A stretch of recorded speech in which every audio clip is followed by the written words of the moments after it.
Nous allons nous retrouver pendant 1 heure pour euh, vous expliquer et vous donner tous les détails que vous avez besoin sur le statut de la micro-entreprise. Je vais commencer par me présenter. Je m'appelle Stéphane Guibert, je suis directeur territorial adjoint de l'ADI, donc je suis en responsabilité d'un des départements de la Nouvelle-Aquitaine, c'est le département de la Vienne. Je suis basé à Poitiers. Je vais laisser Virginie se présenter et puis ensuite nous pourrons rentrer dans le vif du sujet. Bonjour à toutes et à tous. Virginie Boileau, expert technique à l'URSSAF Poitou-Charentes. Et puis physiquement, je suis à Poitiers. Voilà. Voilà. Dans vos petits messages, c'est charmant de nous dire bonjour. Mettez-nous peut-être la ville, hein. Voilà, comme Ah oui, ça, on est très faites-nous curieux rêver de un savoir. peu par ce temps pluvieux. On est très curieux de savoir d'où vous venez tous. Vous êtes actuellement plus de 90 connectés sur ce webinaire, avec un beau programme qui est prévu pendant l'heure qui vient. Donc, nous allons d'abord rapidement présenter nos deux structures parce que c'est important. Donc, qu'est-ce que c'est que l'ADI ? Qu'est-ce que c'est que l'URSSAF? Et vous allez certainement apprendre des choses sur toutes les missions de l'URSSAF. Et puis ensuite, donc, nous rentrerons dans les détails sur ce qu'est une micro-entreprise et ce que sont ses caractéristiques. Nous nous pencherons particulièrement sur les avantages de la micro-entreprise et les limites de la micro-entreprise, vous donner quelques explications sur comment ça fonctionne, notamment en termes de gestion, et puis nous terminerons sur quelques conseils pratiques. Nous sommes sur un webinaire, donc vous le voyez, beaucoup d'entre vous nous ont dit bonjour et merci. Bonjour Chantal de La Rochelle, j'espère qu'il fait beau là-bas. Donc le principe est simple, si au cours de notre présentation vous avez des questions, n'hésitez pas à les écrire dans le chat et à chaque fois que nous aurons fini de présenter une slide, nous regarderons les questions pour essayer de répondre au mieux à vos questions. Une petite précision cependant, vous êtes nombreux, donc nous allons répondre à des questions généralistes, mais par contre, nous n'aurons pas la possibilité de vous répondre sur des questions qui vous sont personnelles. Typiquement, j'ai tel projet de création d'entreprise, je veux faire telle activité. Est-ce que pour cette activité, je suis plutôt en commercial, en artisanal, en libéral? À partir du moment où c'est personnel, nous n'aurons pas la possibilité d'y répondre. Sinon, il faudrait que le webinaire dure 3 heures et non 1 heure. Par contre, pour cela, vous verrez qu'on vous donnera les coordonnées de l'URSSAF qui pourra vous répondre individuellement et puis les coordonnées de l'ADI ainsi qu'une date où vous aurez la possibilité de venir nous retrouver dans toutes les agences. Il s'agit du vendredi 10 octobre au matin, sans rendez-vous, où là, on pourra vous recevoir individuellement pour répondre aux questions qui sont personnelles. Voilà. Eh bien, écoutez, nous allons commencer par une présentation de l'ADI. Donc, l'ADI qui veut dire Association pour le droit à l'initiative économique, a 3 missions. Une première mission, c'est de vous financer. Le rôle de l'association, en fait, est de financer toutes les personnes qui veulent créer leur entreprise et qui, pour quelque raison que ce soit, manque d'apport, petites difficultés financières, banquier un petit peu réticent ou froid, a la possibilité de vous financer jusqu'à 12 000 euros pour la création ou le développement de votre entreprise. Mais comme le financement, c'est un des piliers de la création d'entreprise, on en a besoin d'un autre, c'est l'accompagnement. Et l'ADI est également là pour vous aider à créer votre entreprise avec des formations dédiées pour préparer votre projet. Il y en a une qui dure 3 jours qui s'appelle J'entreprends avec l'ADI que vous allez retrouver partout en Nouvelle-Aquitaine, mais également un accompagnement une fois que vous aurez été financé et que vous aurez démarré votre activité avec des formations collectives et un accompagnement individuel qui est totalement gratuit. Enfin, une mission que l'on voit un petit peu moins, l'ADI contribue à améliorer l'environnement du microcrédit, de la création d'entreprises et de l'insertion vers l'emploi. C'est-à-dire que l'on fait ce que l'on appelle du plaidoyer, on défend votre cause d'entrepreneur auprès des pouvoirs publics. Pour vous donner un exemple, l'ADI a énormément travaillé à l'arrivée du statut d'auto-entrepreneur en 2009 parce que ça nous semblait important qu'un statut de ce type existe pour les entrepreneurs qui démarraient leur activité. Voilà, je ne vais pas vous en dire plus, mais je vais passer la main à Virginie qui va vous expliquer ce qu'est l'URSSAF. Alors, l'URSSAF, Donc, c'est l'union de recouvrement de sécurité sociale et d'allocation familiale. Hein. Donc, la mission de l'URSSAF, au quotidien, ça va être de calculer les cotisations sociales des salariés, des travailleurs indépendants, des marins, des gens de maison, encaisser ces cotisations et ensuite les répartir donc aux caisses de retraite, d'allocation familiale, aux caisses primaires d'assurance maladie, de manière à ce que les usagers puissent faire valoir leurs droits aux prestations.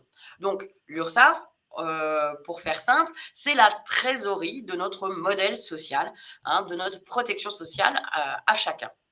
Une autre mission de l'URSSAF, eh bien, comme tout est déclaratif dans notre système français, eh bien, ça va être d'assurer des missions de contrôle, hein, de manière à ce que toutes les entreprises eh bien, respectent cette équité et de manière à ne pas dévaloriser une entreprise par rapport à une autre en ne respectant pas ses obligations déclaratives. Donc vraiment, ce sont les deux grandes missions de l'URSSAF, au-delà d'accompagner les créateurs d'entreprises et les chefs d'entreprise dans la vie au quotidien de leur entreprise. Alors, notre cœur de sujet aujourd'hui, la micro-entreprise ou l'auto-entreprise. Avant tout, c'est important de se dire, c'est qu'une micro-entreprise, c'est une vraie entreprise. Voilà. On est chef d'entreprise.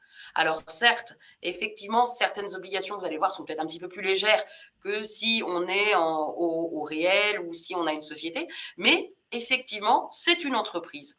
Et le fait de créer une entreprise, ça va avoir un impact sur votre vie personnelle, sur vos droits, que ce soit à travers France Travail, à travers la CAF, le RSA, mais aussi à travers votre impôt sur le revenu.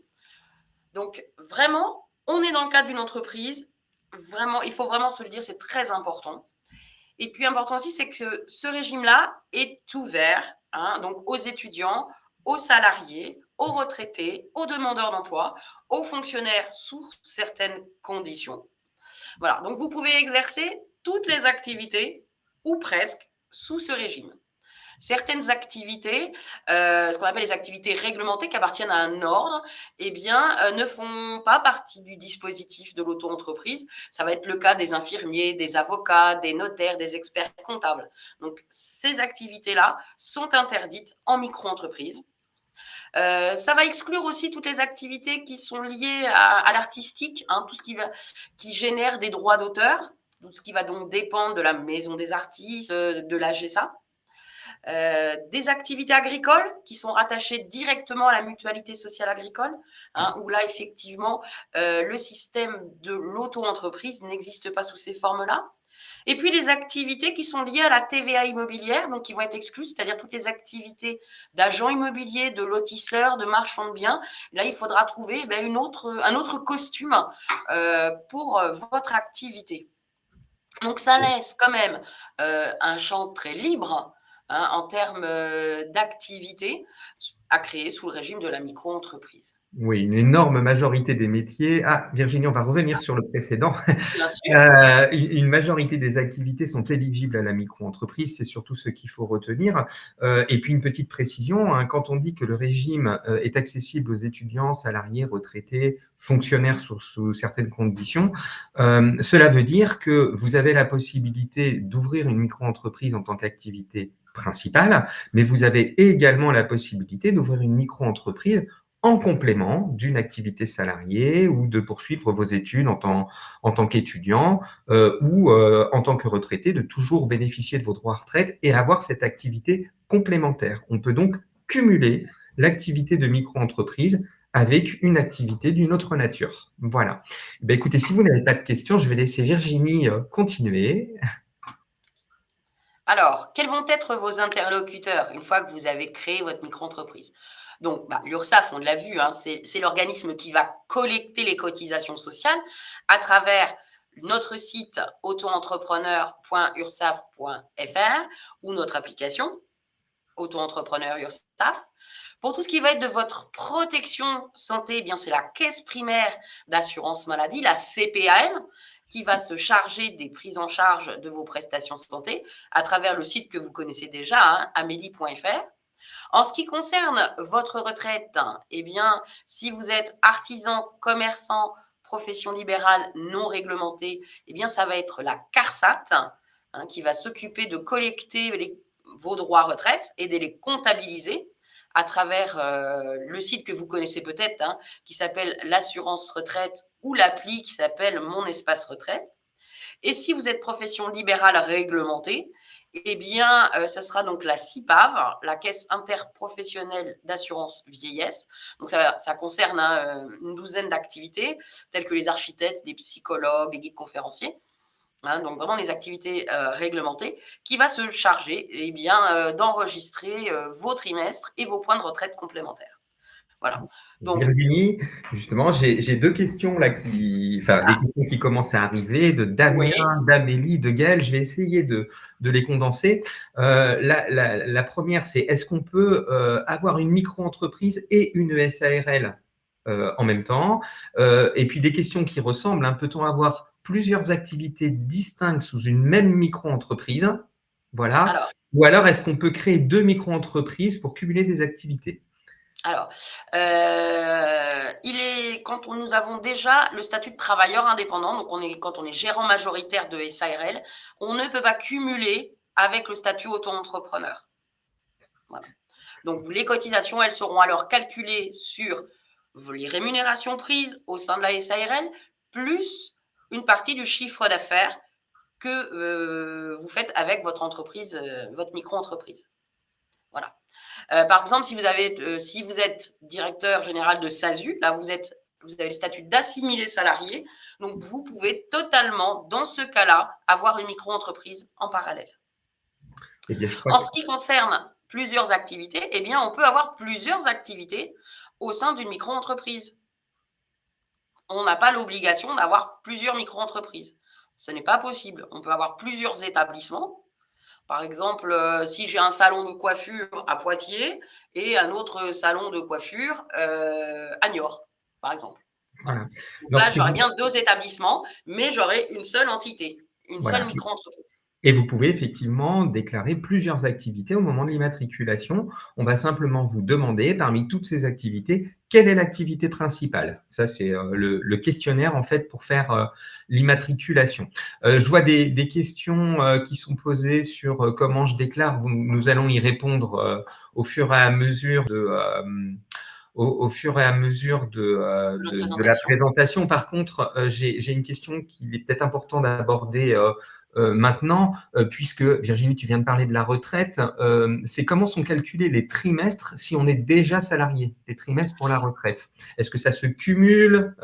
Effectivement, donc vous allez donc cotiser sur votre chiffre d'affaires, donc ce qui va former un revenu.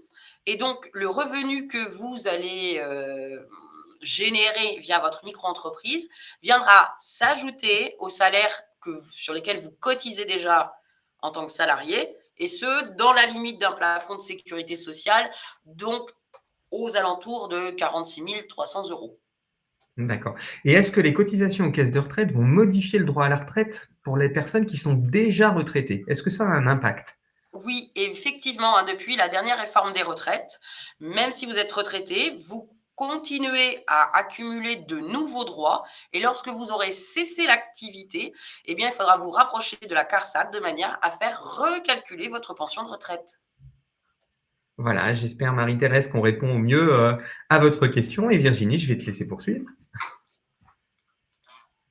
Alors, première caractéristique de la micro-entreprise, c'est que tout est calculé à partir de votre chiffre d'affaires. Donc, qu'est-ce que le chiffre d'affaires? C'est ce qu'on a encaissé, ce que l'on nomme plus régulièrement les recettes. Donc, pour rester dans le régime de la micro-entreprise, eh bien, il ne va pas falloir dépasser un certain plafond de chiffre d'affaires. Donc, chiffre d'affaires pour toujours être en micro-entreprise, eh bien, si je fais de la vente, je suis à 188 700 €. Et si je fais de la prestation de service, eh bien, il ne faudra pas que je dépasse 77 700 €. Particularité aussi de la micro-entreprise, c'est que je ne suis pas collecteur de la TVA, pardon. Je ne la récupère pas, mais je ne la reverse pas. Et ce, tant que je n'ai pas là aussi dépassé un certain plafond, 101 000 pour les ventes et 39 100 pour les prestations de services. Alors là, c'est important de se pencher sur cette question, hein. Si on résume, si on reformule un petit peu les choses, en tant que micro-entrepreneur, vous pouvez effectivement réaliser jusqu'à 188 700 € de chiffre d'affaires en vente ou 77 700 en service. Petite précision, si vous faites les deux, à la fois de la vente et du service, c'est maximum 188 700, dont maximum 77 700 en service. D'accord? C'est pas un cumul des deux. Vous ne payez pas de TVA, vous ne récupérez pas la TVA jusqu'à un certain seuil, qui est à peu près de la moitié, 101 000 en vente ou 39 100 en service, au-delà de laquelle vous allez payer la TVA. En gros, si je vous donne un exemple, je fais de l'achat-revente de produits alimentaires. Si je fais 80 000 € de vente par an, je suis en dessous des 188 000, mais je suis également en dessous des 101 000 de plafond de TVA, donc je ne paye pas de TVA. Si par contre je réalise 120 000 € de chiffre d'affaires, je peux toujours rester en micro-entreprise puisque je suis en dessous de 188 700.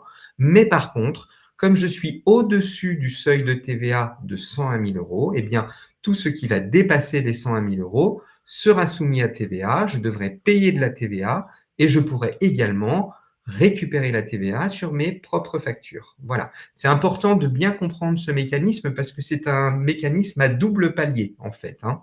Voilà.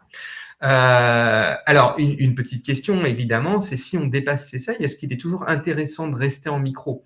Oh, ben, c'est beaucoup plus simple que ça, en fait. C'est qu'on ne reste pas en micro, mais je vais laisser Virginie détailler tout ça. Oui, donc effectivement, mais là, après, il faut effectivement prendre un conseil, hein. À partir du moment où vous dépassez les seuils de TVA, il faut réfléchir à effectivement si le passage au réel n'est pas plus intéressant, hein. Donc là, je vous conseille effectivement, vous pouvez aller sur le site de l'Ordre des experts comptables. Hein, il y a un petit bouton qui s'appelle Business Story et vous avez la liste des comptables qui peuvent vous renseigner gratuitement pour 3 séances pour faire le point sur votre entreprise. Vous pouvez aussi vous rapprocher des chambres consulaires, hein, chambre de commerce ou la chambre d'artisanat, auprès de leurs conseillers économiques éventuellement pour faire un bilan sur votre entreprise. Voilà, et j'ai une petite question de Nathalie. Je ne sais pas où est Nathalie. C'est pourquoi parler hors taxe puisqu'on ne collecte pas de TVA? Ah, c'est à moi qui le pose? Eh ben oui. Bah oui, c'est vrai qu'on dit toujours hors taxe de manière à ce que ça simplifie le langage, hein, pour nous. Parce qu'après, effectivement, une fois que vous dépassez les seuils, eh bien, vous allez déclarer votre chiffre d'affaires, hein, en enlevant la TVA que vous avez reversée à l'État, tout simplement. Voilà. J'espère, Nathalie de Gironde, du coup, que la réponse est satisfaisante. Je réponds rapidement à Arinso Elina Lalaina qui me demande s'il y a une durée maximale pour rester en micro-entreprise. Eh bien, à ce jour, il n'y en a pas puisque c'est une vraie entreprise. Donc, elle est illimitée dans le temps. Et en général, quand on change de statut, ça n'est pas parce qu'on a atteint une certaine durée, mais parce qu'il est plus intéressant d'aller chercher un autre statut. Voilà. Virginie, je te laisse poursuivre. Alors, comment vont être calculées vos cotisations sociales? Eh bien, la première année, vous avez la possibilité d'obtenir une exonération partielle de cotisation. Hein, c'est ce qu'on appelle l'ACRE. Hein, alors, pas confondre avec les aides que peuvent verser France Travail. Hein.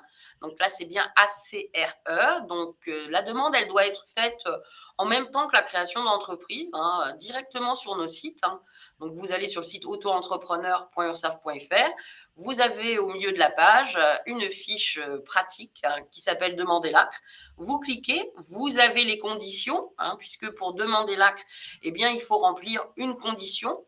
Alors, en règle générale, c'est être demandeur d'emploi indemnisé ou indemnisable, demandeur d'emploi non indemnisé mais inscrit 6 mois sur les 18 derniers mois à France Travail, ou être allocataire, ASS, ARE, enfin je vous laisse, la liste est assez longue, hein. Là je vous donne vraiment les plus grands cas de figure. Donc, vous téléchargez le formulaire, vous le remplissez, vous joignez le justificatif, et vous cliquez sur « Envoyer ma demande ». Et donc, vous allez pouvoir bénéficier pendant votre trimestre d'affiliation plus 3 autres trimestres d'un taux réduit de 50%.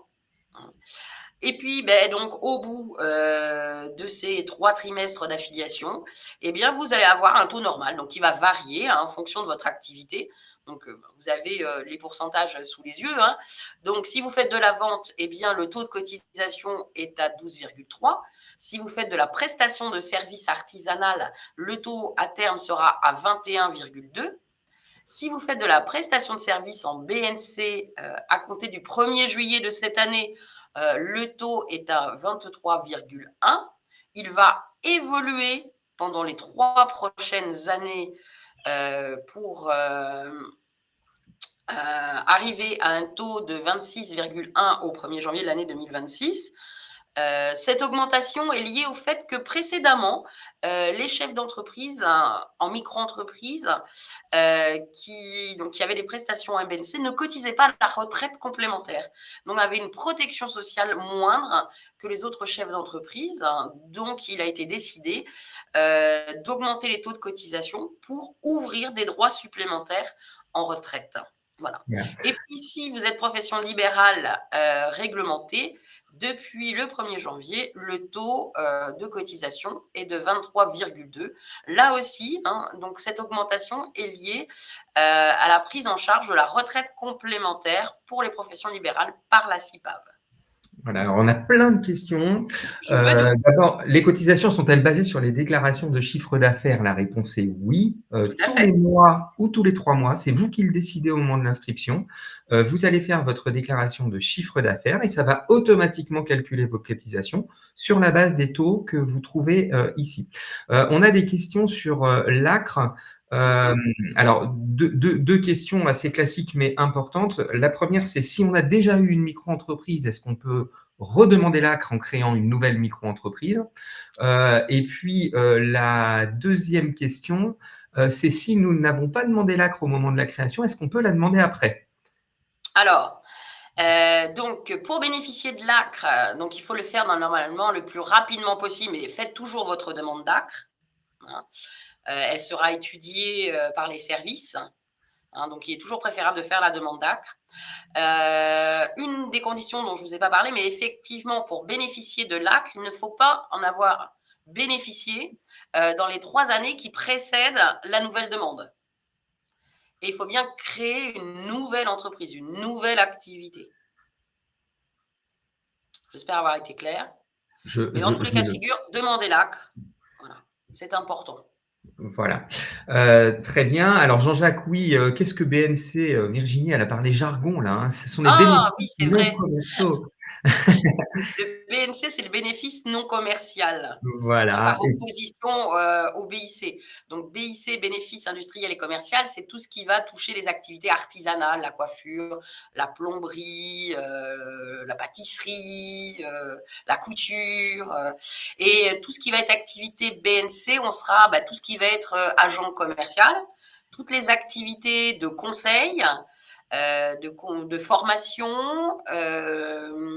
qu'est-ce que j'ai, de tout ce qui va être bien-être, tout ce qui va être sophrologie, coaching. Voilà, ça c'est vraiment des activités qui dépendent de ce qu'on appelle le bénéfice non commercial. Voilà. Et puis, donc toujours sur l'ACRE, si on passe du statut de micro vers un statut de URL, est-ce qu'on peut rebénéficier de l'ACRE? Eh bien, si ce n'est pas la même activité, oui, et si on n'en a pas bénéficié dans les 3 années qui précèdent. Voilà. Alors ensuite, j'ai des questions qui sont super importantes pour beaucoup de personnes. Avec une micro-entreprise, est-ce qu'on cotise pour le chômage?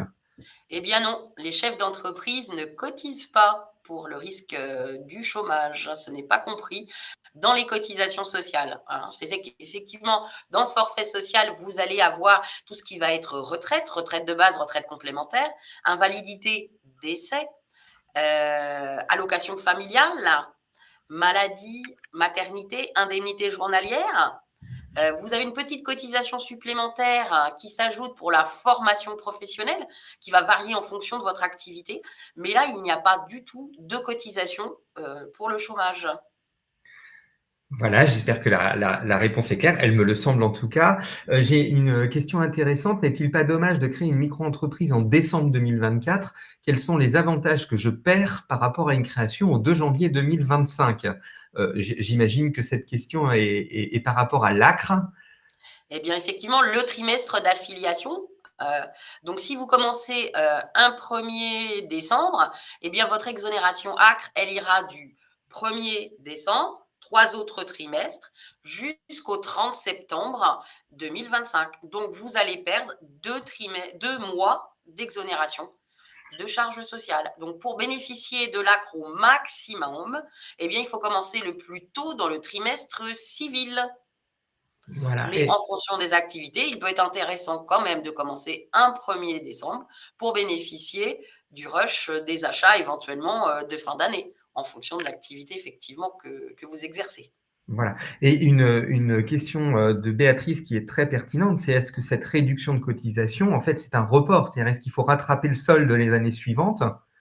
Pas du tout, c'est une exonération. Voilà. Vous Et bénéficiez bien, voilà. voilà, c'est une exonération, c'est définitif. En fait, vous paierez à peu près Voilà. la moitié des cotisations sociales dues pendant le trimestre dans lequel vous vous êtes inscrit et les 3 trimestres civils suivants. Voilà. Enfin, une dernière question et on avancera pour être à peu près dans les temps. Dans les temps. C'est pourquoi est-ce que le taux sur les prestations de services est presque 2 fois plus important que les taux sur les ventes de marchandises? Pardon, excusez-moi, j'ai eu un petit incident technique. Ah, donc Voilà. je vais y répondre, hein. Pourquoi le taux Oui, est plus important en prestation de services qu'en vente de marchandises? Tout simplement parce qu'en vente de marchandises, il faut les acheter. Et comme les cotisations sont basées sur le chiffre d'affaires et non pas sur le bénéfice, c'est-à-dire qu'on n'enlève pas les charges, eh bien, l'État a tenu compte du fait que dans l'achat-revente, il y avait l'achat et que c'était un budget important. Donc, les taux de cotisation sont moins importants que pour les prestations de services où en fait, on donne son savoir-faire et son temps, mais où il n'y a pas d'achat et de revente. Voilà. Eh bien, écoute, je vais balayer les questions suivantes, mais je vais te laisser continuer dans ce temps-là, Virginie. Voilà. Alors, la micro-entreprise, spécificité, donc votre revenu imposable, c'est-à-dire le revenu qui va être pris en compte pour le calcul de votre impôt ou pour la perception de prestations, hein, telles que prestations CAF ou prestations France Travail, va être calculé sur votre chiffre d'affaires moins un abattement forfaitaire. Donc, si vous faites de l'achat-revente, l'abattement forfaitaire, il est de 71%. Si vous relevez de ce qu'on appelle donc des prestations BIC, l'abattement sera de 50%.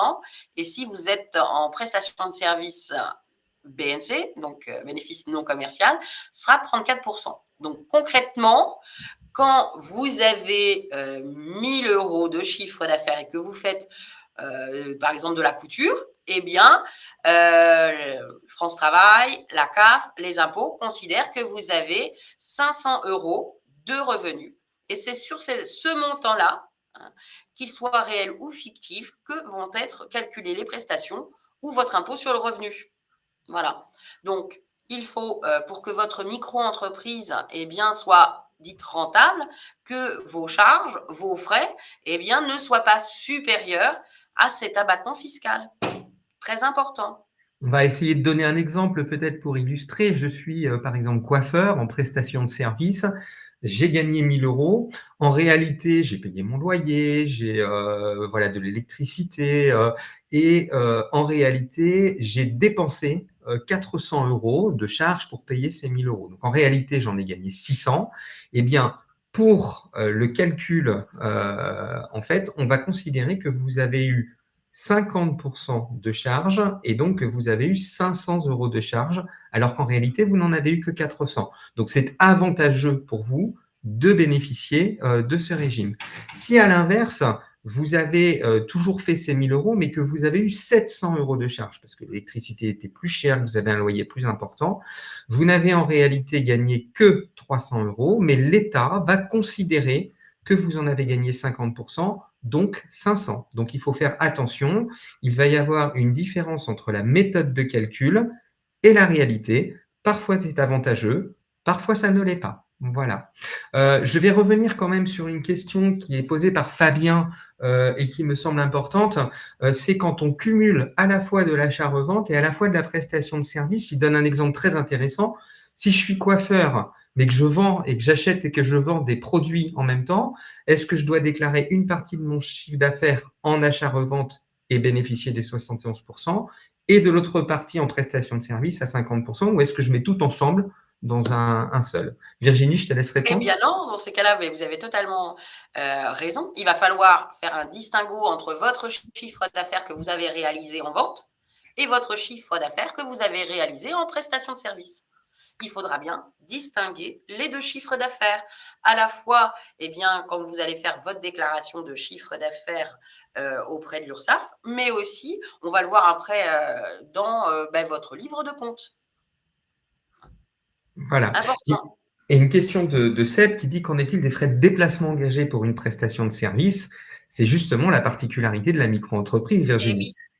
Et oui, effectivement, tout ce qui va être remboursement de frais de service, de frais de déplacement, ça rentre dans le chiffre d'affaires.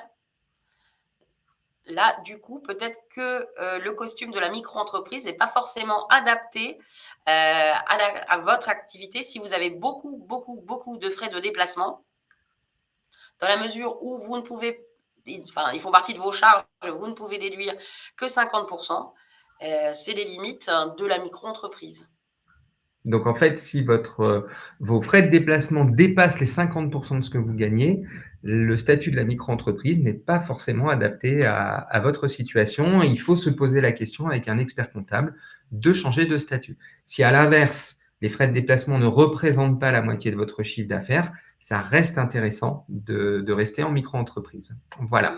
Nathalie nous pose des questions sur les livres de compte, qu'est-ce qui est obligatoire, mais ça, on va y répondre tout à l'heure, Nathalie. Voilà.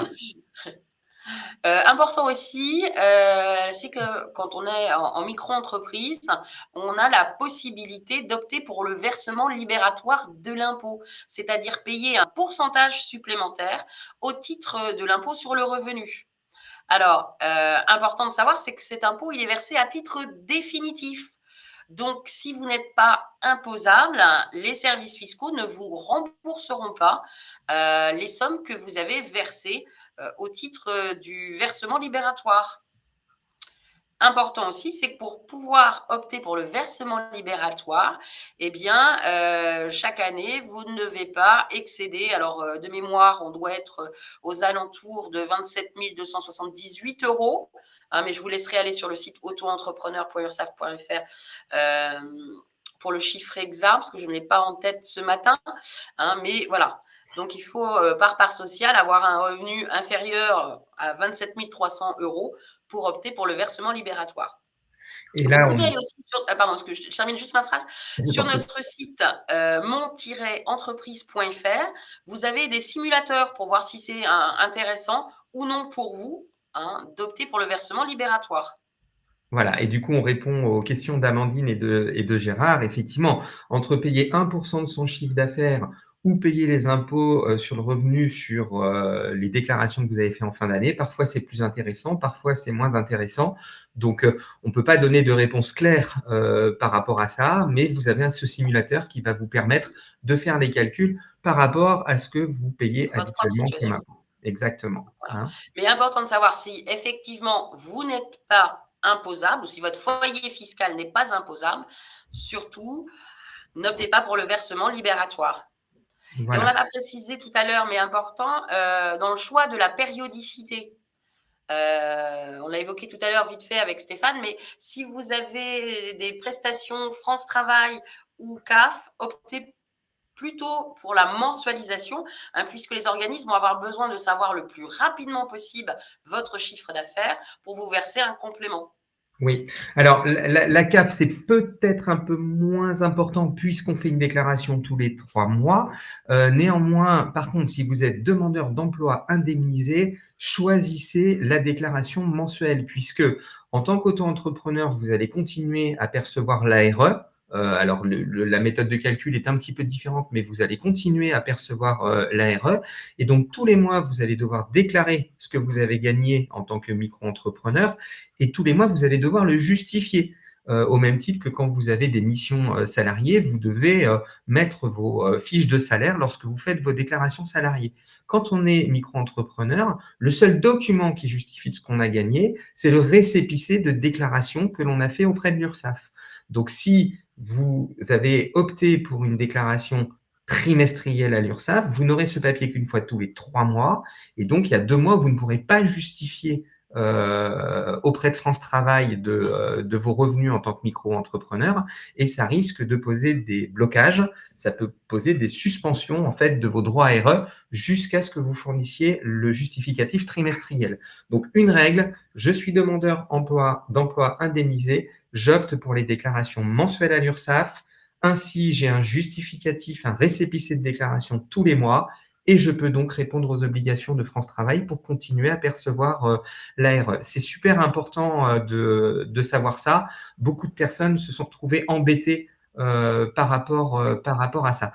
Je reviens sur les impôts parce qu'il y a une question importante de Marie-Alexandra qui dit, mais si on opte pour le prélèvement libératoire, ça veut dire qu'on n'a plus à faire de déclaration à la déclaration de revenus. Alors, justement, si, c'est-à-dire qu'on doit déclarer les revenus que l'on a eus sur la déclaration d'impôt, mais pas au même endroit. On va le déclarer à un endroit spécifique, micro-entrepreneur ayant opté pour le prélèvement libératoire, où on dit voilà ce que j'ai gagné, mais je vous avertis que je l'ai déjà payé. Voilà.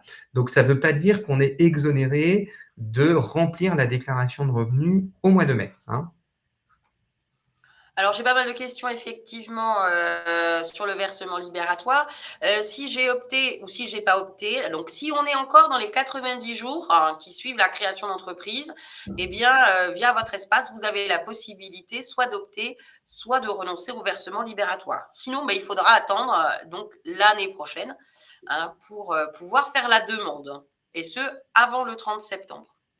On me parle aussi du seuil pour le versement libératoire. C'est avec l'intégralité de vos revenus. Les 27 000 dont je vous parlais tout à l'heure, c'est par fiscal et sur l'intégralité des revenus. Voilà. Mais effectivement, le fait de déclarer vos cotisations sociales ou d'opter pour le versement libératoire, eh bien, vous devez toujours déclarer les revenus que vous avez fait aux services fiscaux. D'ailleurs, dans votre espace, vous aurez une attestation fiscale avec le récapitulatif de ce que vous avez déclaré dans votre application, et vous pourrez la joindre en tant que justificatif à vos impôts. Très bien. La fameuse cotisation foncière des entreprises, la CFE. Voilà, la contribution foncière des entreprises. Donc, elle est calculée par les services fiscaux. D'ailleurs, quand vous commencez l'activité, quand vous créez l'activité, eh bien, vous recevez un formulaire à remplir. Donc, je vous conseille déjà de vous créer votre espace, donc sur impôts.gouv.fr, mais non pas particulier cette fois-ci, mais entreprise. Donc, effectivement, là, comme ça, vous pourrez dialoguer avec l'administration fiscale, parce qu'il va falloir remplir ce fameux document qui ensuite va permettre de calculer cette contribution foncière des entreprises. Alors, elle varie en fonction de la commune d'exercice. Elle varie aussi en fonction de l'espace dont vous avez besoin pour réaliser votre activité. Ce qui est important de savoir aussi, c'est que même si vous êtes à l'extérieur, vous avez une activité chez vos clients ou que vous avez juste un petit bureau, il y a quand même une cotisation minimale à régler chaque année. Donc, la première année, on en est dispensé. Et puis ensuite, si votre chiffre d'affaires est supérieur à 5 000 €, eh bien, vous devrez vous acquitter de cette contribution foncière des entreprises. Important, c'est que vous ne recevez pas de documents. Votre avis, il est dans votre espace. Donc, il faut aller le chercher. On va arriver à la saison. Donc, généralement, les avis arrivent mi-novembre. Voilà, et ça c'est important. Donc le site impôts.gouv.fr sur lequel vous avez l'habitude de faire vos déclarations d'impôts tous les ans. Et c'est la petite particularité de la CFE. Il faut aller chercher l'appel de cotisation au mois de décembre pour le payer. Mais si vous êtes en train de créer votre entreprise, si vous la créez là, maintenant, avant fin 2024, vous ne la paierez qu'en décembre 2025. Et si vous attendez le 1er janvier 2025 pour créer, vous ne paierez la CFE qu'en décembre 2026, puisqu'il y a une exonération la première année civile. Voilà, je reviens quand même sur une question importante de Luc. Je crois que ça n'était pas clair. On doit attendre 90 jours pour déclarer les revenus auprès de l'URSSAF, alors qu'en tant que demandeur d'emploi, on nous le demande tous les mois. Eh bien, justement, Luc, en fait, quand vous vous immatriculez, vous allez vous-même faire le choix de faire une déclaration à l'URSSAF tous les mois ou tous les trimestres. C'est vous qui le décidez. Et en tant que demandeur d'emploi, on vous incite fortement à choisir justement à faire une déclaration tous les mois pour pouvoir avoir un récépissé de déclaration tous les mois pour France Travail. Donc, si vous optez pour le trimestre, c'est là que vous allez entrer embêté, mais vous avez la possibilité d'opter pour le mensuel. Mais Voilà. effectivement, il y a une petite particularité qu'on laisse aux chefs d'entreprise qui viennent de créer leur activité de manière à avoir un peu de trésorerie. C'est vrai que les 3 premières déclarations, notamment la déclaration mensuelle, eh bien, on n'est pas obligé de les faire tout de suite. On a 90 jours pour les faire, le temps de faire de la trésorerie. Néanmoins, vous pouvez toujours faire votre déclaration sur votre espace, télécharger le justificatif et ne payer vos cotisations que dans 90 jours. C'est une petite subtilité, mais vous pouvez les faire. Mais effectivement, si les cotisations ne seront payables, exigibles, eh bien qu'à la date d'exigibilité, c'est-à-dire 90 jours plus tard. C'est vraiment une petite souplesse de trésorerie, mais ça ne dure que les 3 premières déclarations, on est bien d'accord. Voilà. Une petite précision, j'ai quelques petites questions directes et personnelles. Quand je mets un petit pouce, ça veut dire que vous avez raison dans la question. Hein. Voilà. Pauline, la cotisation foncière des entreprises et la taxe foncière, ce sont des choses qui n'ont rien à voir. Hein. Donc, c'est pas parce qu'on est propriétaire et qu'on paye la taxe foncière qu'on est exonéré de cotisation foncière des entreprises. Voilà. Alors, important aussi, puis là, je vois que ça revient, on est bien d'accord que le chiffre d'affaires, c'est ce que l'on a encaissé. Vous faites une prestation sur octobre, vous faites une facture, mais vous n'êtes payé que sur décembre. Eh bien, c'est du chiffre d'affaires qu'il faudra déclarer sur décembre et non pas sur octobre. Petite précision importante néanmoins. Bien, eh bien, nous allons continuer avec les avantages de la micro-entreprise. Ils sont quand même assez nombreux. Eh bien, c'est vrai que les avantages, comme on l'avait dit au départ, c'est qu'on a quand même des obligations comptables, puisqu'on est une entreprise et qu'à ce titre, on peut être contrôlé soit par l'URSSAF, soit par les services des impôts ou un contrôle. Voilà. Donc, il faut tenir un livre de recettes, un livre de comptes. De manière régulière où on inscrit les dépenses et les recettes. Ça, c'est important. Donc, si vous avez une double activité, eh bien, il vous faudra un double livre de compte, de recettes. Vous allez me dire, mais pourquoi recettes et dépenses, puisque finalement, on ne calcule les cotisations que sur les recettes, donc les dépenses, il serait inutile de les mettre. Eh bien, tout simplement, un, parce que c'est une obligation de l'État, mais deux, parce que si à un moment, vous dépassez le seuil de la TVA, c'est-à-dire que vous devenez éligible à la TVA, vous pourrez récupérer la TVA sur les factures que vous acquittez, les factures de vos fournisseurs. Donc, il est important, même si au départ, on ne calcule vos cotisations que sur les recettes, d'avoir aussi une trace de l'ensemble de vos dépenses. Ça peut vous servir. Et puis pour vous, en termes de rentabilité, savoir exactement où vous en êtes, c'est important aussi. Un autre avantage de la micro-entreprise, c'est qu'il n'y a pas besoin de capital de départ. Voilà. Important, ce qui peut être rassurant, c'est que s'il n'y a pas de chiffre d'affaires, vous n'avez pas de cotisation à régler. Donc ça, effectivement, ça peut être rassurant. Vous n'avez pas besoin non plus d'avoir des associés, pas de publication annuelle de compte. Donc là, c'est une légèreté. Donc c'est vraiment idéal pour se tester, savoir si effectivement votre entreprise est viable et si elle va trouver sa place dans le maillon économique. Donc vous n'avez pas de TVA, donc c'est un avantage concurrentiel. Effectivement, tant que vous ne dépassez pas, on l'a vu tout à l'heure, les plafonds de chiffre d'affaires. Et puis, il y a peu de chances de créer des dettes. Donc ça, c'est aussi un avantage. Et puis, depuis le 15 mai 2022, eh bien, vos créditeurs ne pourront, entre guillemets, récupérer leurs créances que sur le patrimoine de l'entreprise et puis sur votre patrimoine personnel. Voilà, ça c'est important, hein. En gros, jusqu'à il y a quelques années, quand on était à son compte, effectivement, on récoltait tous les fruits de son travail, mais si ça ne marchait pas et que l'entreprise coulait, il faut savoir que les créanciers, ceux à qui les entrepreneurs devaient de l'argent, pouvaient se servir sur tous les biens personnels, professionnels. Alors, il y a eu une première évolution il y a quelques années qui a protégé la résidence principale. Donc, en fait, les créanciers, ils pouvaient se servir sur tout ce que vous aviez, sauf votre résidence principale. Et puis là, il y a eu encore une évolution, toujours pour mieux protéger en fait les entrepreneurs depuis 2022, c'est de dire, mais en fait, c'est non seulement la résidence principale, mais tous vos biens personnels.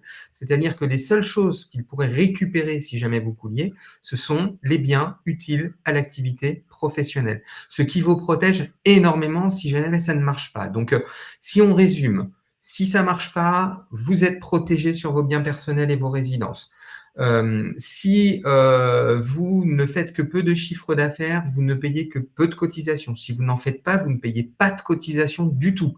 Donc ça, c'est un gros avantage par rapport aux autres types d'entreprises où il existe ce que l'on appelle des planchers de cotisation. En micro-entreprise, j'ai pas travaillé, j'ai rien à payer. La seule chose que vous avez à payer, même si vous n'avez pas beaucoup travaillé, c'est ce fameux impôt qui est la cotisation foncière des entreprises, qui est due donc à partir de la deuxième année au mois de décembre. Et encore, si vous avez réalisé plus de 5 000 € de chiffre d'affaires, sinon vous êtes exonéré. Voilà. Alors, Céline me dit oui, mais pas de cotisation, ça veut dire pas de protection sociale, Virginie? Alors, si, puisque vos prestations en nature sont toujours, vous êtes toujours couvert pour le remboursement de tout ce qui va être prestations de santé, rassurez-vous. Mais effectivement, tout ce qui va être droit à retraite et puis indemnité journalière, là, du coup, dans la mesure où il n'y a pas de cotisation versée, il n'y a pas de droit.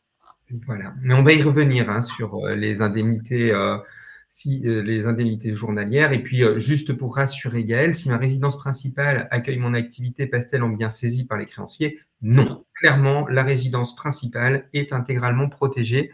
Vous ne risquez rien. Voilà. Eh bien, écoute, je vais te laisser poursuivre, Virginie. Alors, les inconvénients de la micro-entreprise. Eh bien, effectivement, par le passé, elle n'a pas eu très bonne presse, puisque du coup, il n'y avait pas beaucoup de contrôle, l'absence de contrôle, donc tout le monde pouvait faire tout et n'importe quoi, ce qui n'est plus le cas depuis 2015, mais effectivement, eh bien, il y a quand même une mauvaise image qui traîne sur l'auto-entreprise, donc voilà, mais elle tente à disparaître quand même, voilà. Oui. Un inconvénient aussi, c'est que du coup, vous ne pouvez pas récupérer la TVA. Donc, il y a certaines entreprises, notamment les collectivités locales, qui ont tendance à justement travailler beaucoup avec les entreprises pour récupérer de la TVA, et bien qui ne vont pas faire appel à vous, malheureusement. Et puis, le statut de la micro-entreprise, on l'a vu tout à l'heure, est basé sur un abattement fiscal forfaitaire.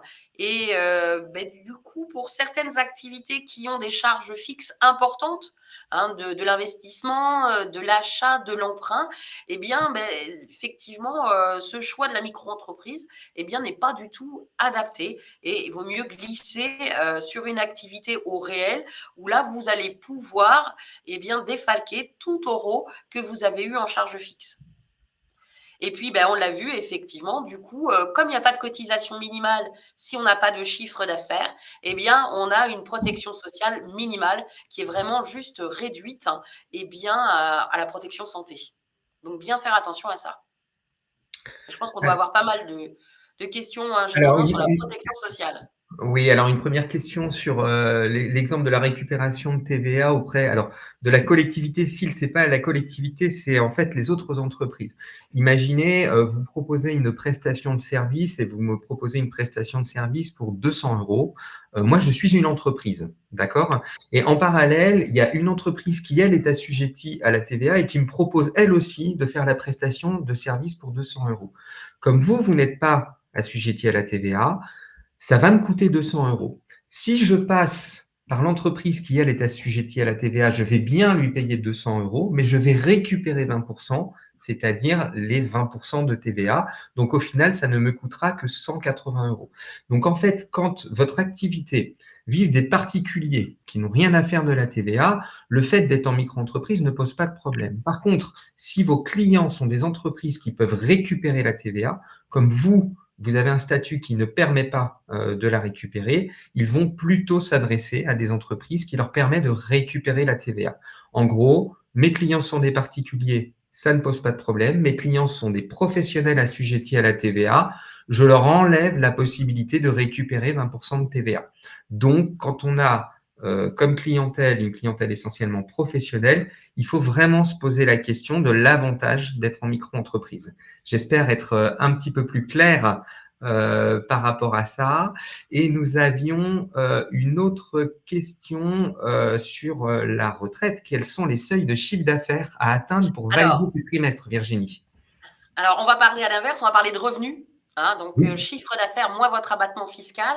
Et donc, pour valider 4 trimestres de retraite sur l'année 2025, il faut avoir un revenu, j'arrondis, supérieur à 7 000 euros. Donc, si vous faites si par exemple vous êtes maçon, eh bien, il faudra avoir un revenu supérieur, enfin, un chiffre d'affaires, pardon, supérieur à, eh bien, voilà, 14 000 euros pour valider vos 4 trimestres de retraite. Alors, tout dépend effectivement, eh bien, votre abattement fiscal. Hein, important, voilà. Mais effectivement, il faut un chiffre, il faut un revenu, ça c'est important, revenu supérieur à 7 000 euros pour valider les 4 trimestres pour cette année. Voilà, eh bien, on a un merci de Sandra, donc je pense que ton explication était très claire. Voilà. Alors, donc, la déclaration de chiffre d'affaires, comment ça va se passer sur votre espace? Donc, auto-entrepreneur.ursaf.fr ou sur l'appli auto-entrepreneur URSAF. Hein. Donc, vous pouvez les télécharger d'une simplicité. On passe de l'un à l'autre. Hein, c'est les mêmes mots de passe. Hein. Donc, même si on n'a pas de chiffre d'affaires, on doit déclarer 0. Très important. Et donc, faire votre déclaration avant la date d'exigibilité. Et puis, pour ne pas avoir de pénalité de retard. Voilà. Alors pourquoi est-ce qu'il faut déclarer 0? Tout simplement parce que si vous ne déclarez pas, l'URSSAF ne peut pas savoir si c'est que vous n'avez pas réalisé de chiffre d'affaires ou si c'est que vous avez oublié de remplir votre déclaration. C'est la raison pour laquelle il faut toujours déclarer, même quand on n'a pas réalisé de chiffre d'affaires. Tout à fait. Vous avez aussi l'obligation de marquer sur vos factures, vos devis, toute votre communication, devis, factures, flyers, code bancaire, une petite mention EI ou entrepreneur individuel avant ou après votre nom. Comme on l'a évoqué tout à l'heure avec Stéphane, ce qui va permettre à vos créanciers de séparer de ce qui est du personnel du professionnel. Donc ça, c'est une obligation très importante. Vous avez aussi l'obligation d'indiquer sur vos devis ou sur vos factures la mention TVA non applicable au titre de l'article 293B du Code général des impôts. Donc ça, c'est une obligation pour prévenir vos clients que vous n'appliquez pas la TVA et que vous ne la reversez pas. La loi, elle dit aussi que vous n'avez pas l'obligation d'avoir un compte bancaire dédié tant que 2 années consécutives, vous n'avez pas eu 10 000 euros de chiffre d'affaires. Bon, c'est la loi, mais effectivement, il est important de séparer le personnel du professionnel et vraiment de scinder les deux. Ça, c'est un conseil. Vous avez aussi, et ça c'est la loi, c'est le code du commerce, qui dit qu'à partir du moment où vos clients sont des particuliers, vous avez l'obligation d'adhérer à un médiateur de la consommation, puisque s'il y avait un litige avec vos clients, eh bien vous avez l'obligation de leur présenter votre médiateur avant d'aller rester en justice. Et ça, c'est une information qui est très, très peu connue. Hein. Les micro-entrepreneurs ne le savent pas. Hein. Comment est-ce qu'on contacte un médiateur, Virginie? Ça doit être Eh bien, compliqué. sur le lien directement, vous avez la liste des médiateurs en fonction de votre activité. Dans certains réseaux, notamment le syndicat des auto-entrepreneurs ou d'autres syndicats professionnels, vous avez, avec votre adhésion, leur médiateur. Voilà. Et puis, ben, vous avez l'obligation d'avoir une responsabilité civile professionnelle pour vous protéger, vous et vos clients. Et puis, dans certaines activités, hein, notamment dans le BTP, une garantie décennale ou biennale. Voilà. Alors pour le médiateur, ça coûte combien? Tu as une idée, Virginie? Parce que Une c'est vingtaine d'euros une vingtaine d'euros. C'est à pas l'année. cher du tout, hein, à l'année. Donc c'est pas cher du tout. Il Mais faut ça pas doit se même mentir. être indiqué dans les conditions générales de vente. Oui, tout à fait. Jean-Jacques nous demande, faut ouvrir un compte bancaire professionnel. Alors ça, c'est une vraie question. En fait, il faut un compte dédié. C'est ce que dit la loi. C'est-à-dire que la loi ne dit pas qu'il faut que ce soit forcément un compte professionnel. Ça peut être un deuxième compte personnel où il n'y a que les transactions qui sont qui sont liées à l'activité professionnelle. Encore faut-il que votre banquier soit d'accord pour que vous utilisiez un compte personnel à des fins professionnelles. La notion de compte professionnel, en fait, c'est une notion commerciale qui est utilisée par les établissements bancaires. Mais c'est pas que commercial, c'est que sur un compte professionnel, vous allez pouvoir bénéficier d'un certain nombre de prestations qui ne seraient pas offertes sur un compte personnel. Typiquement, si vous avez besoin d'un terminal de paiement pour faire des encaissements par carte bleue, eh bien, on ne peut pas avoir un terminal de paiement quand on a un compte personnel. Alors, il y a d'autres moyens, les SumUp, des petits boîtiers qui sont indépendants, mais en tout cas, votre établissement bancaire ne pourra pas vous le proposer, hein. Mais la loi dit que vous avez besoin d'un compte dédié et non pas d'un compte professionnel. Donc, c'est à vous de choisir. Et je vous rappelle que ça n'est pas obligatoire si votre chiffre d'affaires est inférieur à 10 000 euros pendant 2 ans. C'est pas obligatoire, mais vraiment, je vous le conseille parce que quand on a tout sur son compte personnel, très très vite, on fait des confusions et on n'arrive plus à savoir finalement ce qu'on a gagné comme argent et on peut le dépenser à titre personnel. Je voulais faire un petit focus quand même sur les assurances. Je suis un ancien assureur, alors je suis très sensible à ça. La responsabilité civile professionnelle est une assurance qui va vous couvrir pour les dégâts que vous pouvez causer chez vos clients sans l'avoir fait exprès, hein. Je suis rentré chez mon client et j'ai cassé un vase à 2000 euros parce que j'ai donné un petit coup de coude sans le faire exprès. Ou alors, je suis monté sur un arbre pour faire de l'élagage et puis la branche est tombée sur le toit de mon client et a abîmé la toiture. J'ai vendu un vêtement sur les marchés. Il s'avère qu'il y avait un problème de couleur et ça a déteint sur mon client qui a dû aller voir le médecin. C'est toutes ces petites choses-là qui sont couvertes par la responsabilité civile professionnelle.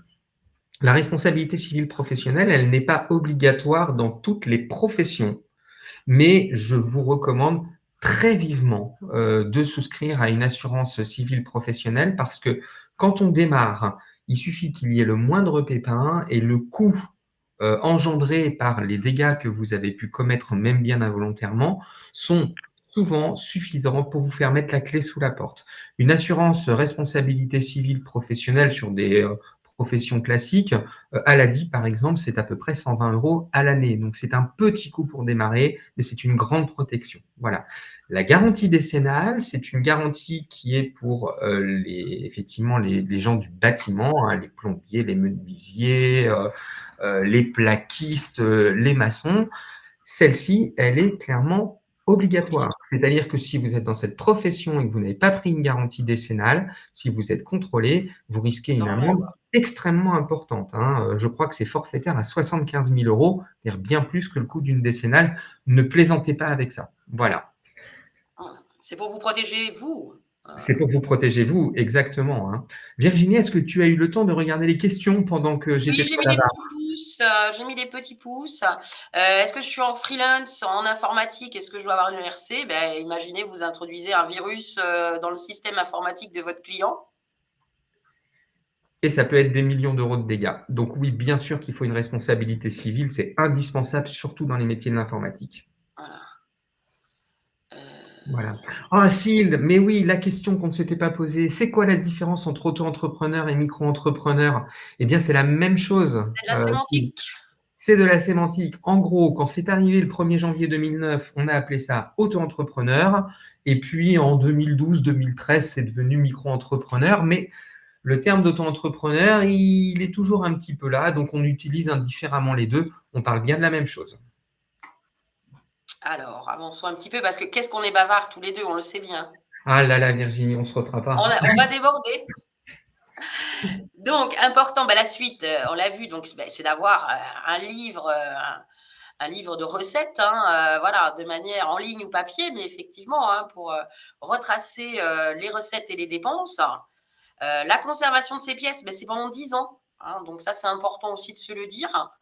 Donc, on l'a vu tout à l'heure, si on a une double activité, on doit avoir une double comptabilité, hein, une pour chaque activité. Hein, donc, ça peut être un cahier d'un côté, les ventes, de l'autre côté, mes prestations de services. Hein, donc, important. Donc, après, on va effectivement parler, on l'a vu tout à l'heure, hein, des indemnités journalières. Donc, les indemnités journalières, le droit il est ouvert au bout d'1 an d'affiliation. En ce qui concerne tout ce qui va être maternité, paternité, c'est soumis là aussi à conditions de ressources, hein, de conditions de chiffre d'affaires. Et le droit est ouvert au bout de 6 mois d'affiliation. Et puis, les trimestres de retraite, on en a parlé tout à l'heure, ça va varier en fonction du chiffre d'affaires que vous avez déclaré, hein, de manière à obtenir ces fameux 7 000 € de revenus au moins pour valider les trimestres de retraite.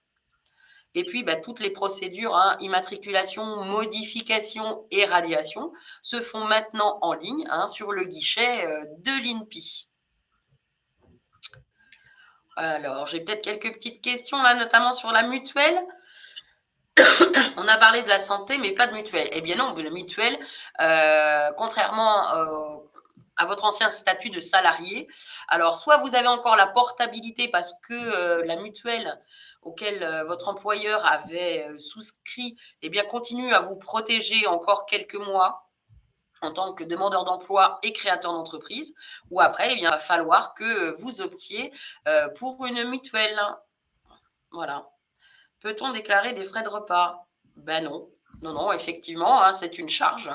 Donc, ça rentre dans vos charges. Vous ne pouvez pas déclarer des frais de repas. On parle de prévoyance. Effectivement, ça peut être intéressant d'opter pour la prévoyance, hein, puisque les indemnités journalières, elles sont assez faibles. Hein, elles sont calculées sur votre revenu et là non plus sur votre chiffre d'affaires.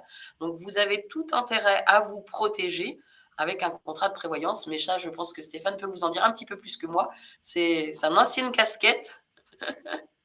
Effectivement, on peut souscrire un contrat de prévoyance auprès d'un assureur classique qui va vous couvrir en cas d'accident, en cas de maladie et tout.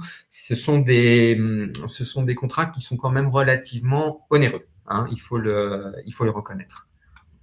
Voilà. Faut-il avoir une RCP si on embauche un stagiaire? Mais il faut avoir une RCP de toute façon, je pense. De toute façon, tout court. Voilà.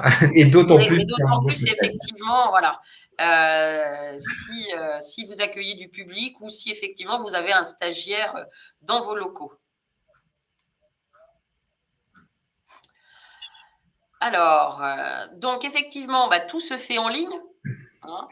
Donc, du coup, via votre application ou le site internet, hein, auto-entrepreneur.ursaf.fr. Donc là, effectivement, vous faites vos déclarations, vous payez vos cotisations en ligne.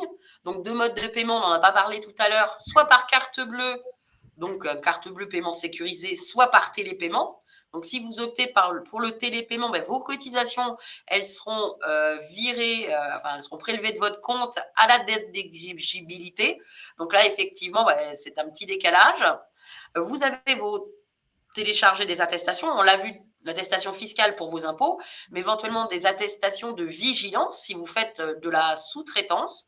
Et puis, effectivement, vous avez un espace sécurisé pour dialoguer avec nos équipes. Hein. En règle générale, la réponse vous est apportée dans les 48 heures, 72 heures, hein, en fonction des périodicités. Et puis, l'URSSAF vous propose un accompagnement gratuit et personnalisé. Mes premiers mois avec l'URSSAF, vous avez dû ou vous allez recevoir de la documentation. Vous pouvez recevoir donc une invitation pour bénéficier de webinaires tout au long des 9 mois d'accompagnement, une newsletter avec énormément d'informations et puis un calendrier qui va vous permettre de suivre l'activité pendant les 9 premiers mois de votre activité. Et nous avons des accueils communs avec les partenaires, hein, que ce soit la CARSAT, la CEPAM, la CAF et les impôts. Donc, n'hésitez pas à aller sur nos sites personnalisés, que ce soit URSSAF Aquitaine, URSSAF Limousin ou URSSAF Poitou-Charentes. Et surtout, surtout, si vous avez le moindre souci, n'hésitez pas à nous contacter, puisqu'on a une cellule d'accompagnement des cotisations, des entreprises en difficulté qui ont des soucis de paiement pour leurs cotisations. Ça, c'est vraiment important. Voilà, et donc quelques informations complémentaires. Alors, peut-être avant de vous donner la suite, vous précisez quelque chose, c'est que l'ADI, en fait, on fait partie d'un dispositif qui s'appelle Entreprendre la région à nos côtés. C'est important de savoir ça. En fait, la région de Nouvelle-Aquitaine finance dans tous les départements de Nouvelle-Aquitaine des groupements de plein de structures qui sont des structures qui aident à la création d'entreprises. Donc, on va retrouver l'ADI, les chambres de commerce, chambres de métiers et un certain nombre d'autres opérateurs qui se connaissent par cœur et qui font que on va pouvoir vous suivre en fait des premières étapes de votre projet jusqu'à du suivi post-création et c'est entièrement pris en charge par la région Nouvelle-Aquitaine. Ce qui est intéressant surtout, c'est que nous nous connaissons très bien dans tous les départements et si par exemple vous venez voir l'ADI pour être accompagné parce que vous pensez que nous sommes les interlocuteurs les plus intéressants et que lors de notre rencontre, on voit que vous avez plutôt besoin d'être suivi par la Chambre des métiers, plutôt besoin d'être suivi par une autre structure, que vous pouvez avoir accès au prêt bancaire, mais que vous avez besoin d'une garantie ou d'un prêt d'honneur à 0%, on connaît tous nos partenaires dans le cadre de ce dispositif et on vous réorientera directement vers les bonnes personnes. C'était important de le préciser. Et maintenant, on va parler de la suite. Voilà, je me lance dans mon projet. Quels outils je peux avoir avec l'ADI? Alors d'abord, il faut savoir qu'on a un outil qui est gratuit et super intéressant qui s'appelle la construction du projet en ligne. Donc, vous allez sur le site www.adi.org et vous allez cliquer sur Je construis mon projet. Ça va vous permettre de structurer votre projet, de vous poser toutes les bonnes questions et même de réaliser un prévisionnel financier gratuit sur le site de l'ADI que vous recevrez ensuite directement par email. Donc, ne vous privez pas de cette prestation. Elle est gratuite, elle est très efficace et vous verrez que le site est plutôt bien fait, il vulgarise et on n'emploie pas trop de termes techniques. Vous avez également certainement des questions complémentaires. Certains m'ont posé des questions sur leur activité. Je vous avais dit qu'on n'aurait pas la possibilité d'y répondre. Eh bien, figurez-vous que le vendredi matin, 11 octobre, de 9h à 12h30, dans toutes les agences ADI de Nouvelle-Aquitaine, vous pouvez les trouver sur notre site, il vous suffit de venir nous voir sans rendez-vous et vous bénéficierez d'un entretien individuel, que ce soit sur des questions complémentaires sur les statuts, que ce soit sur les formations que l'on peut vous proposer pour approfondir ou vous sécuriser dans votre démarrage, ou que ce soit sur des besoins de financement, vous expliquer comment ça marche.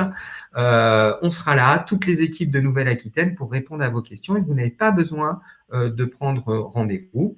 Et enfin, vous rappeler que la mission de l'ADI, c'est aussi de vous financer. Donc, nous avons la possibilité de vous prêter jusqu'à 12 000 euros. Alors, les conditions, on les détaillera directement lors de nos rencontres dans les agences, mais sachez que l'on est extrêmement rapide. En moyenne, en 15 jours, vous avez une réponse et je peux vous dire que la plupart du temps, c'est beaucoup plus rapide que ça. Une fois qu'on a un dossier complet, qu'on vous a rencontré, en règle générale, dans les 48 à 72 heures, on est en mesure de vous donner une réponse. Voilà. Alors, je termine juste trois petites. J'ai des demandes sur la formation professionnelle. Donc, la formation professionnelle, eh bien, ça va dépendre de votre activité. Si vous êtes commerçant, c'est l'AGFIS. Si vous êtes artisan, c'est le FAF-CEA.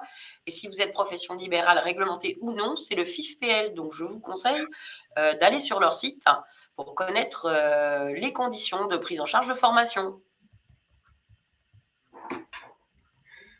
Voilà, eh bien écoutez, nous arrivons au bout de ce temps d'échange. Alors nous avons notre modérateur derrière qui doit vous envoyer un questionnaire, je ne sais pas trop comment ça marche. Hop.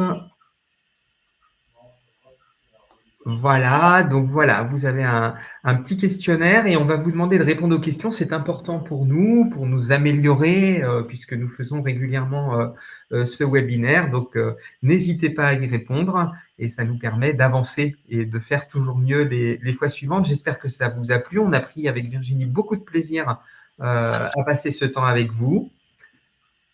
Voilà, il y a plein de monde qui répond. Super. Super. Vraiment merci de nous avoir accompagnés dans cette matinée. Donc, n'hésitez pas, si vous avez des questions, de passer via votre espace.